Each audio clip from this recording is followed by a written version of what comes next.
Where do y'all want me to look?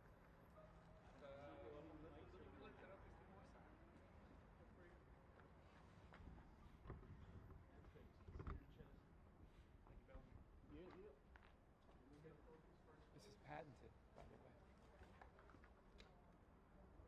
See? You ready? Yes. Alright, I guess they need you to say your name. We're good at this. Douglas Weinstein, Weinstein. So how is Deamonte doing? How is he doing after what happened last night? He's doing really well. He's got a few staples in his head. But, you know, it's a shame that anyone that's held in our jails have to go through that. But he's doing fine. What do you know about the circumstances surrounding what happened? Not a whole lot. He just got into it, I think, with somebody else that was in the jail. I don't know what the issue was about. I don't know who started it. I don't know the condition of the other individual or individuals. So, yeah, I'm not very useful right now. Doug, when you answer questions, can you look like about right here? Over here? Yeah, we got a profile. Sure. When you got the call last night, what was your thoughts? I mean, were you concerned? I mean, considering you guys are waiting for a verdict after a year-long trial.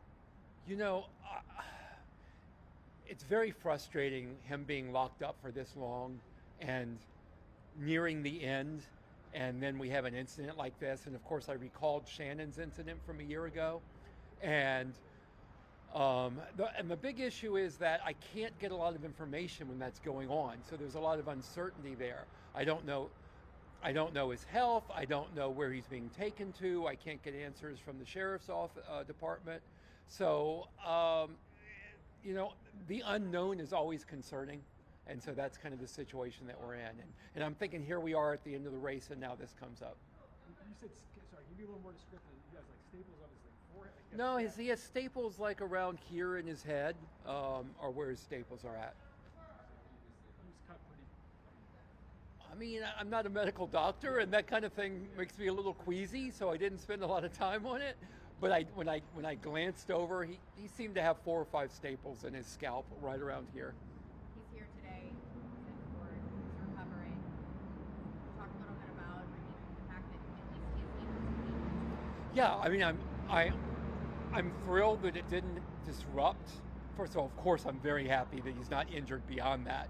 But also, I'm thrilled that he's here. We can keep going forward. It doesn't pause things. The jury is clearly on a roll. They're deliberating. They're asking questions, insightful questions. So they're considering the evidence, which is exactly what I want.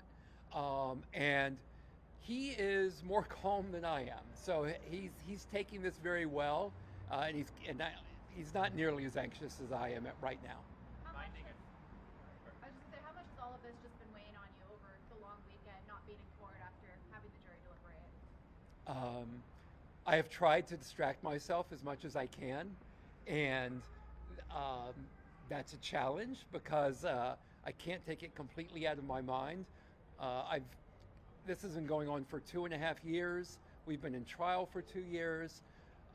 I've invested a huge amount of time into this, and so waiting on the verdict is very, very, I don't even know how to describe this feeling. It's very stressful. Finding attorney-client privilege. What did he tell you today about how he's feeling after that incident? You know, Concerned about being in the jail? you know, look, he's been in jail about 2.5 years now. He's used to being in there. He knows what it's like, but no one is comfortable in jail. He just as much as like Woody would do anything to stay out of jail. I mean, Mr. Kendrick, Deamonte does not want to be in jail. And this incident does not make things any better. But he's there. He knows that, or at least he hopes and is confident that he's going to be out soon. So he'll deal with it for a few more days until finally we'll get him out. Anything else for this? Anything else for that? Anything we didn't ask you that you wanted to mention? Did he say whether it was a piece of the building? Was it a knife that he was stabbed in? You know, I think it was some type of an improvised shank of some kind, but we didn't get into that a whole lot. Really, I guess what's most interesting about it is his focus is not on that incident at all. His focus is on this jury verdict, listening to the questions, seeing what they are. Like this morning's questions really had nothing to do with Mr. Kendrick, but we still were kind of looking at it just to see where the jury's head was at. He and I are both, when those questions come up and when the jury is watching the video, he and I are watching the jury more than we're watching the video because we want to see their response, how they're reacting to what they're seeing. So again, our focus is on this jury and on this verdict, and that's where it's going to remain. This is a distraction, and he's not really thinking about it that much right now. I know the questions have nothing to do with your client. However, they're focusing on their experience. I mean, that was a big part of his existence. How do you feel about that? It's like, Well, and I'm not blaming this on the jury. The state made lyrics part of the issue in this case, and I guess a big part of me was disappointed that they wanted to hear those lyrics, because my position has always been that those lyrics have nothing to do with this case. They should never have been brought in. We need to get Congress to pass the RAP Act so that there's a higher standard for bringing in that evidence. Georgia really needs to introduce its own version of the RAP Act if Congress is not going to act.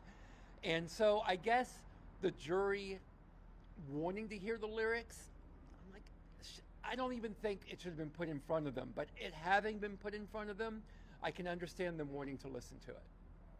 Thank you for that question. Anything else? Okay, great.